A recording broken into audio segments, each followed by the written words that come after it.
네, 여러분 안녕하세요. 오랜만에 영상을 올리죠. 오늘 영상은 24년부터 달라진 반도체 공정, 소자, 대기업 취업 가이드입니다. 23년부터 직무 면접이 바뀌었어요. 신입 대졸 친구분들한테 요구하는 게 더 많아졌어요. 반도체 교육의 양과 질이 늘어났죠. 사설기관도 정부 기관에서도 양질의 교육들을 많이 제공해주고 있고요. 학교에서도 그에 발맞춰서 다양한 취업 관련된 프로그램을 제공하고 있습니다. 또 저 같은 사람 때문에 인터넷으로 얻을 수 있는 양질의 정보도 많아졌어요. 그리고 2014년에는 반도체가 다운사이클이었죠. 그래서 뽑는 인원 자체가 적었는데 그렇기 때문에 이제 고인물이라고 불리는 그런 학생들도 늘어났기 때문이라고 생각을 합니다. 특히 24년 상반기 올해 공채부터는 해당 공정 현직자가 아니면 알기 어려운 그런 질문들도 심심찮게 신입 직무 면접에서도 물어보기 시작하게 됐습니다. 물론 논리를 요구하긴 하지만 이 배경 지식이 없다면 접근이 불가능한 질문들도 있죠. 이게 어떤 의미냐면 점점 회사에서 아무 경험이 없는 대졸 신입 지원자보다 경험을 갖고 있는 배경 지식을 갖고 있는 반도체에 관심이 많은 그런 친구들을 더 선호한다라는 것이 면접에 반영이 된 것이라고 생각이 듭니다. 실제로 설비사, 다른 반도체 기업에서 공정이나 설비, 팹에 대한 경험을 가진 사람이 중고 신입 지원하는 케이스가 더 늘고 있고요. 이제 그런 사람들을 면접에서 이기기 힘들겠죠. 이제 대졸 출신에서 이제 3전이나 한익으로 취업이 어렵다면은 설비사에서 먼저 들어가서 근무를 시작하거나 대기업으로 졸업생들이 많이 가는 랩실에서 이제 석사 학위 정도를 취득하시는 것을 추천을 드리는 거예요. 그리고 지원할 때 공정이면 공정, 소자, 그다음에 설비가 엔지니어들이 무슨 일을 하는지 정확하게 아는 게 중요하겠죠. 그래서 이걸 돕기 위해서 제가 만든 영상이 있는데 이거를 참고하시면 도움이 많이 될 거라고 생각이 들고요. 영어, 그다음에 데이터 분석, 자격증 같은 스펙도 물론 중요하지만 가장 기본이 되는 피지컬은 학벌이랑 학점입니다. 그리고 또 여러 번 강조드리는 가장 중요한 거는 반도체 공정에 대한 실습, 프로젝트, 연구 경험을 갖는 게 많이 중요하죠. 자, 어떻게 보면은 뻔한 얘기입니다. 뻔한 얘기인데 원래 이렇게 진부하고 지루한 스토리가 진짜예요. 막 반짝 어떤 특별한 교육을 받아서 들어가는 케이스는 이제 거의 없다고 보시면 돼요. 조금 더 구체적인 가이드라인을 드리면요. 첫 번째는 소자나 공정 관련된 랩실에서 공부를 하는 거예요. 그러니까 내가 먼저 소자를 정할 수도 있어요.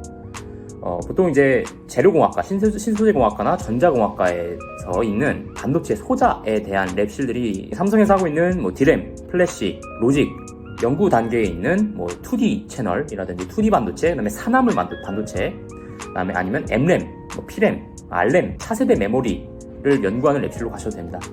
아니면은 화학공학과나 재료공학과에 많이 개설된 공정, 광막 공정할 건지 패터닝 공정을 할 건지 하나를 정하셔서 그 공정 중에서도 하나를 파셔가지고 ALD를 할 거냐 아니면 ALE 같은 걸 할 거냐, 그래서 하나 공정을 파셔도 됩니다. 제가 조금 당부드리고 싶은 거는 이런 거예요. 의도적으로 반도체 공정이나 소자에 대한 공부를 하려고 들어가는 게 아니라 어떻게 가다 보니까 들어가게 된 랩실인데 그걸 어거지로 연결하려고 하는 거는 삼가해 주시면은 좋을 것 같아요. 왜냐면 이게 직무 면접이나 자기소개서의 스토리를 만들어내기가 쉽지가 않습니다. 4학년 때 캡스톤 디자인 프로젝트라고 많이 하죠, 공대생들은. 이거를 어떻게든 반도체랑 연결시키려고 하는데 그렇게 하는 것보다 의도적으로 목적을 가지고 랩실에 가시는 것을 추천드린다는 것이고요. 두 번째는 설비사에서 직접 근무 경력을 갖는 것도 되게 좋은 방법이에요. 다양한 장비사들이 있죠. 램, 이제 AMAT, 텔, KLA, 텐코, ASML 같은 메이저 설비사들이 많아요. 그리고 국내에서도 주성 엔지니어링, CMS와 같은 우수 반도체 설비 업체가 있죠.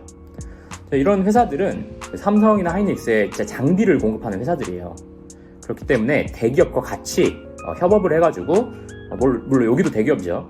공정이나 설비 데이터를 평가하고, 보통 이런 데서는 팹이 있어가지고 자체 설비가 있기 때문에 직접적으로 체험을 하고 이해를 할 수 있는 기회를 얻기가 용이합니다. 그래서 이런 회사들에서 근무 경력을 갖게 되면은 설비와 공정에 대한 직접적인 이해를 갖고 있기 때문에 타 대졸 신입에 비해서 좀 유리한 위치에서 면접이나 자소서의 서류를 이제 합격을 할 수가 있겠죠. 예를 들면 AMAT에서 ALD과 관련된 설비 CS 엔지니어 경험을 가졌다라고 하면은 이제 3전인에서 CVD 공정이나 아니면 CVD 설비 또는 연구개발 직무에서 넣으시면은 타 지원자들에 비해서 경쟁력을 갖게 되겠죠. 그 다음에 이런 것은 좀 하지 말으셨으면 좋겠다라는 가이드인데, 불안하다고 기사 자격증을 따는 게 대표적인, 보통 불안하면은 자기 학과 학생들 따라가게 됩니다. 실제로 반도체 공정이나 소자 직무와 직접적으로 연관된 국가 기능 자격증은 아직까지 없습니다. 그래서 차라리 반도체 관련된 교육을 들으시거나 아까 말씀드렸던 연구 경험을 갖는 게 이제 대기업 취업을 위해 더 맞는 방향성이 아닐까라는 생각이 들고요. 또 드리고 싶은 말씀은 반도체랑은 굳이 연관이 없더라도